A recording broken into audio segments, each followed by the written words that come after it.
سلام علیکم شاگردای نازنین، چطور هستین؟ خوب هستین؟ بخیر هستین؟ چی حال احوال طرفایتان؟ خوب هستین؟ شاگردای نازنین، من چقدر خوشحال شدم که شما را بازدیدم. نام خدا به تعدادتان چقدر زیاد شدین. تشکر از کسایی که کارخانگی‌هایش روان کرده بود. خدا کنه همه قسم کارخانگی‌هایتان را برام روان کرده بودین. درس‌ها هم زیاد تکرار کنین. درس‌های روزهای گذشته یادتان است؟ نام خدا را شکر که یادتان است. خوش شاگردای نازنین، امروز ما شما یک درس جدید میخوانیم. ما شما هر روز یک قصه زیاد مقبول میکنیم، یک قصه زیاد مقبول داریم بر گوش کردن. بیا که امروز اول ببینیم کجاست درس ما، بعد از او یک قصه خوبش شروع کنیم. خوش شاگردای نازنین، مضمون ریاضی صنف اول درس 25 شکل‌های هندسی. چقدر ما لایق شدیم، چقدر درس ما پیش رفته. ما شما شکل‌های هندسی رسیدیم. صفحه چند؟ 61. خوش شاگردای نازنین، بیا که قبل از این که ما شما کتابای ما را باز کنیم، کتاب ما را از روش درس بخوانیم، بیا که ما شما یک داستان زیاد مقبوله بشنویم. این داستان در مورد 4 برادر است. 4 برادر که نامای زیاد خوبش داره: مربع، مستطیل، دایره، مثلث. این 4 برادر در یک خانه زندگی میکنن و او خانه شکل‌های هندسی نام داره. چی نام داره؟ شکل‌های هندسی. نام خدا. بله شاگردای نازنین، این 4 دانه برادر زیاد با هم دیگه خوب هستن، زیاد صمیمی هستن.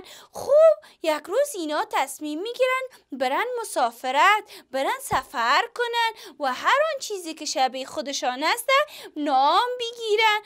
خوب شاگردای نازنین، این 4 برادر 4 شکل یک جای به سفر میرن، شروع میکنن برفتن، میرن.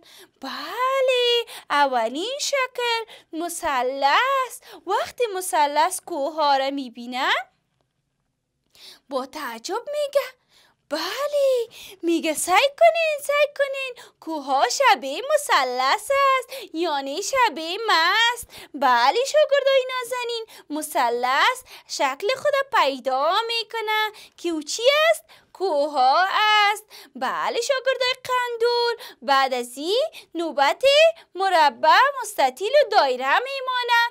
دایره میرن کلشان یک جای، میرن. بعد دایره با تعجب یک بار چیخ میکشه با سر و صدا، میگه الکی یافتم.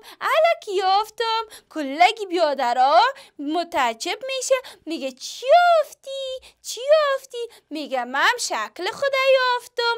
میگه او چی است؟ میگه گردی آفتاب مثل من گرد است. بله شاگردای نازنین، دایره هم به خود شکل خود پیدا کرد. آل نوبت مربع و مستطیل است. مربع و مستطیل دیگه هر قدر به هر طرف سیل میکنن هیچ چیز پیدا نمیکنن، به خاطر که اینجا دشت و بیابان است. به می خاطر کلگی بیادرها تصمیم میگیرن پس بیاین به خانه. وقتی که به خانه میاین، اول مستطیل با سر و صدا چیخ میکشه، میگه ببینین من شکل خدا یافتم. بیادرهاش با تعجب میگه برو، تو چی به درد میخوری؟ اگه میافتی زودتر میافتی. مستطیل میگه نه، من شکل خدا یافتم. دروازه مثل ماست، یعنی مستطیل شکل است. بله شاگردای نازنین، دروازه مثل مستطیل دراز است. خوب شاگردای نازنین، بعد از این بیادرها زیاد خوشحال میشن، اما در بین از اینا مربع هنوز جگرخون است، زیاد جگرخون است. میگه هیچ چیز شکل من نیست، من چطور کنم؟ او چی است که 4 شنگ داره و هر 4 خطش یک اندازه برابر است. با بسیار جگرخونی داخل خانه میشه. وقتی داخل خانه میشه با تعجب شروع به خوشحالی میکنه، میگه الک من هم شکل خدا یافتم.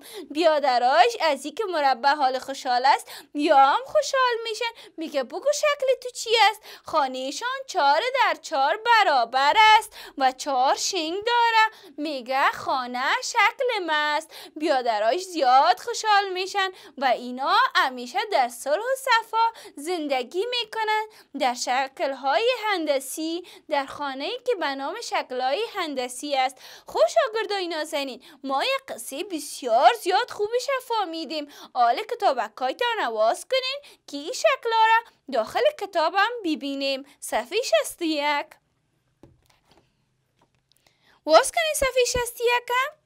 نام خدا چی تصویرهای مقبوله. شاگردای نازنین، شما میتونین این تصویرها را رنگ کنین و کارخانگی‌هایتان را ببینین. دور مثلث حلقه بکشید. هر چیزی که 3 دانه شنگ داره و مثل کوه است مثلث است. دور دایره حلقه بکشین. هر چیزی که گرد کلوله است او دایره هست. خوش شاگردای نازنین، دور مربع هم حلقه بکشین. مربع هر چیزی که 4 شنگ داره و 1 اندازه خطایش است. کارخانگیتان یادتان نره و همچنان لایک و سابسکرایب یادتان نره. تا داستان بعدی و درس بعدی، خداحافظ.